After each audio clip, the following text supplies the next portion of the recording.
नमस्कार प्रेक्षकांनो, मुरंबा मालिकेमध्ये येणाऱ्या भागामध्ये हा अक्षय या रेवा आणि शशिकांची चांगली जिरवताना तुम्हाला दिसणार आहे. तर प्रेक्षकांनो, आज सकाळीच रमा ही घरातून बाहेर पडलेली असते आणि घरी सगळ्यांना सांगून जाते, परंतु घरातल्या अक्षयला उलट सांगतात, स्पेशली रेवा. यानंतर ऑफिसला आल्यानंतर रमाला ऑफिसमध्ये यायला खूप उशीर होतो आणि रमा दुपारी येते आणि या रमावर अक्षय प्रचंड चिडतो, भडकतो. यानंतर ती सविस्तर सांगते की मी माल आणायला भोरला गेले होते म्हणून. यानंतर अक्षय प्रचंड चिडतो, आपले काही सप्लायर्स आहेत त्यांच्याकडून घ्यायचं होतं म्हणून.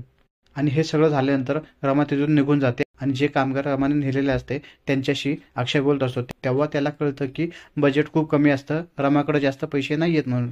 यानंतर त्याच्या लक्षात येतं की या रेवाने आणि शशिकांतने रमाला बजेटसाठी पैसेच दिले नाहीत आणि मग रमाला घेऊन तो तसाच त्यांच्या केबिनमध्ये जातो आणि केबिनमध्ये गेल्यानंतर या सगळ्या गोष्टींचा त्यांना खूप जाब विचारतो. तेव्हा शशिकांत बोलतो की तुला काय करायचं, मला जे काय करायचं ते मी करेल, हिला पैसे देऊन मला काही बिझनेस डबघायला आणायचं का. यानंतर शशांक जोडताना बोलतो की तुम्ही रात्रभर हॉटेलमध्ये जातात तेव्हा बिझनेस डबघायला येत नाही का.